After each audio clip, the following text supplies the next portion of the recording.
Tungod sa sayong pagpangampanya, 50 ka mga kandidato sa barangay ug SK elections ang gireklamo. COMELEC may pahinumdum sa mga kandidato nga musubay sa lagda kay wa pa magsugod ang campaign period. Ang detalye sa report ni Nico Sereno. Pugong-pugong lang usa kay di pagyud panahon sa pagpangampanya. Kinang pabalik-balik nga pahinumdum sa COMELEC sa mga kandidato nga nagpanikad ng mangampanya karong nagkaduol na ang barangay ug SK elections. Sa Oktubre 19 pa magsugod ang campaign period nga mulanat og napo kaadlaw o hangtod sa Oktubre 28.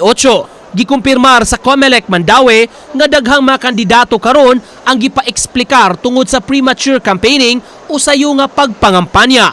May uban sab nga duna pagyud kunoy mga campaign posters nga wala pa gipanghipos.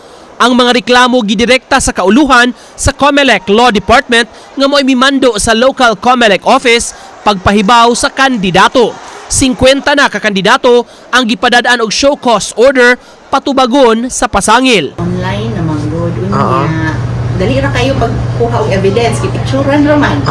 Picturean or they get snapshots, screenshots of FB accounts. Kaya na may mga nag-post sa FB, na. Mas dali mo monitor sila.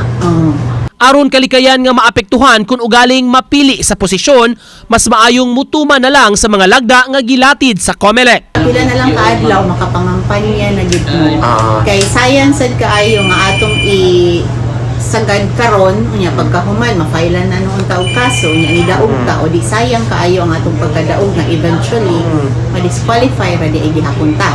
So pugngan lang sa Sa Mandaue City, may duha sab ka kandidato nga nag-atubang og petition for disqualification. Ang usa gusto nga ideklara nga nuisance candidate sa iyang kaatbang. Wa pa kini marisolbar sa COMELEC. Nico Sereno, Balitang Bisdak.